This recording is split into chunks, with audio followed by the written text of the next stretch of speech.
జనం అంటే జగన్, జగన్ అంటే జనం, జనం అంటే జగన్, జగన్ అంటే గుండెల్లో పరిగెడతాను అందరికీ. కాబట్టి ఎందుకంటే మళ్ళీ జగనే సీఎం అవుతాడు. మళ్ళీ వీళ్ళందరూ మమ్మల్ని అందరూ అయితే నానా ఇబ్బందులు పెడతారు, వాళ్ళందరూ తొక్కు పారేస్తాం.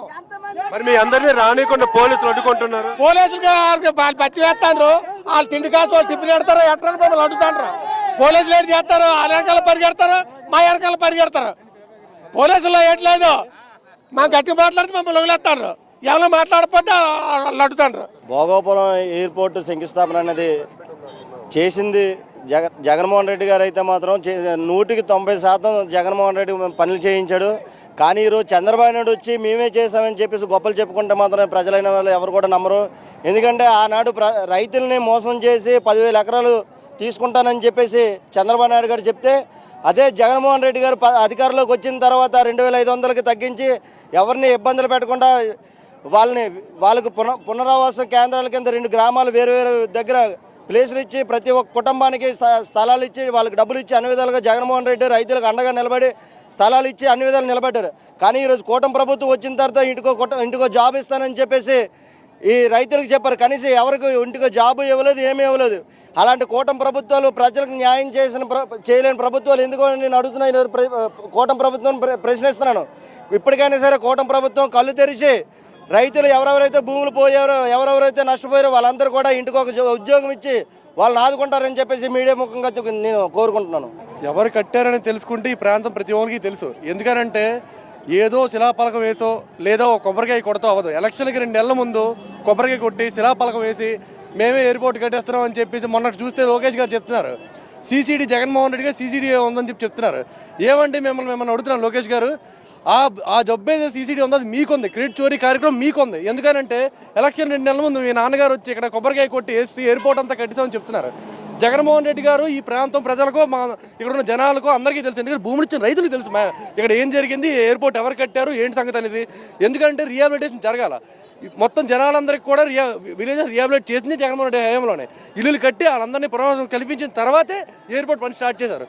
కాబట్టి ఈ ప్రాంతంలో ఉత్తరాంధ్ర ప్రజలకి, ఈ ప్రాంతంలో ఉన్న వ్యక్తులకి, భోగాపురం వాసులకి, విజయనగరం జిల్లా వాసులకి అందరికి కూడా ఎవరు ఎయిర్పోర్ట్ కట్టారంటే జగన్మోహన్ రెడ్డి గారు కట్టారని తెలుసు. కాబట్టి ఎన్నిసార్లు టీడీపీ వాళ్ళు ఎన్ని రకాలుగా వాళ్ళకి అలవాటు అది. ఏదంటే వాళ్ళు పని చేయరు, ఎవరైనా పని చేస్తే వాళ్ళు క్రెడిట్ చోరీ వాళ్ళకి తెలుసు వాళ్ళకి తీసుకోవడం. కాబట్టి వాళ్ళు కామన్ అది. కానీ ఇక్కడున్న ప్రజలందరికీ, ఇక్కడున్న జనాలందరికీ కూడాను జగన్మోహన్ రెడ్డి గారి మీద ఆయనే కట్టారని తెలుసు, ఈ వైఎస్ఆర్ పార్టీయే చేసిందని తెలుసు. కాబట్టి ఆ విషయంలో ఇబ్బంది ఏం లేదు.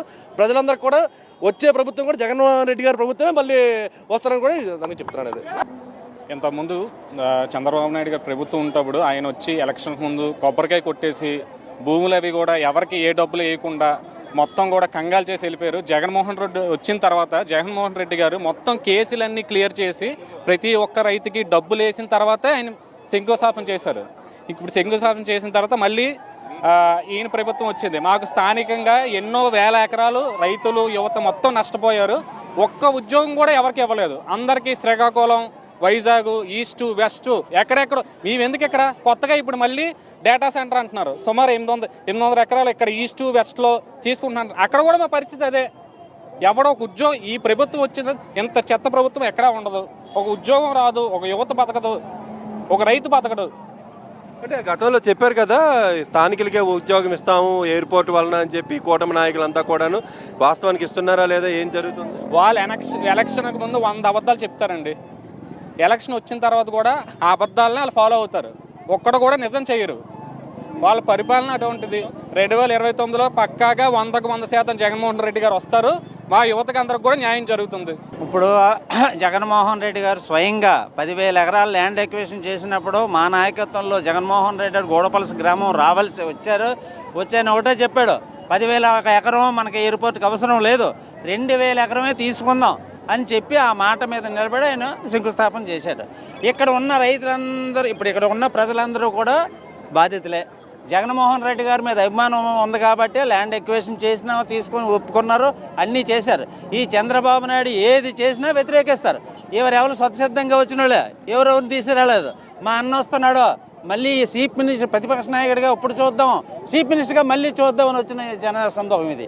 ఇది ఎవరు కూడా డబ్బులు ఇచ్చో రేపు ఎప్పుడో ఎవరో వస్తున్నటువంటి దండుపాలెం బ్యాచ్ బండిపాలెం బ్యాచ్ మాకు తెలియదు లెవెల్ ఓ కట్అవుట్ తర్వాత కట్అవుట్ తర్వాత కట్అవుట్ మేము కట్అవుట్ కడితే ఆక్షన్ ఏమండి మీరు కట్టకూడదండి ఎవడే చెప్పాడు అని అడిగాను నిన్న. జనాలు ఆపేస్తున్నారు. ఏమండి వాళ్ళు స్వతసిద్ధంగా చూద్దామని వస్తున్నారు. వాళ్ళు ఆపేందుకు నేను ఒక వైస్ ఎంపీపీ హోదాలో చెప్తాను, లోకేష్ బాబుకి కానీ చంద్రబాబు నాయుడుకి కానీ ఈ నియోజకవర్గం ఇన్ఛార్జికి కానీ అసలు మీరు అధికారంలోకి వచ్చి ఎన్ని ప్రాజెక్టులు తెచ్చారా, ఎన్ని రోడ్లు వేసారా చెప్పండి. లోకం మాధవ్ గారు ఎమ్మెల్యే గారు ఎయిర్పోర్ట్ ఉద్యోగం అండి. అదేంటండి నన్ను అడుగుతాను అందరూ. ఎందుకంటే ప్రజల్లో ఉన్నటువంటి జనాభిమానానికి జగన్మోహన్ రెడ్డి నిదర్శనం. ఎందుకంటే జగన్మోహన్ రెడ్డిని చూసి ప్రజలందరూ రావడం జరిగింది. ఎంత విపత్కర పరిస్థితుల్లో కూడా రావడం జరిగింది.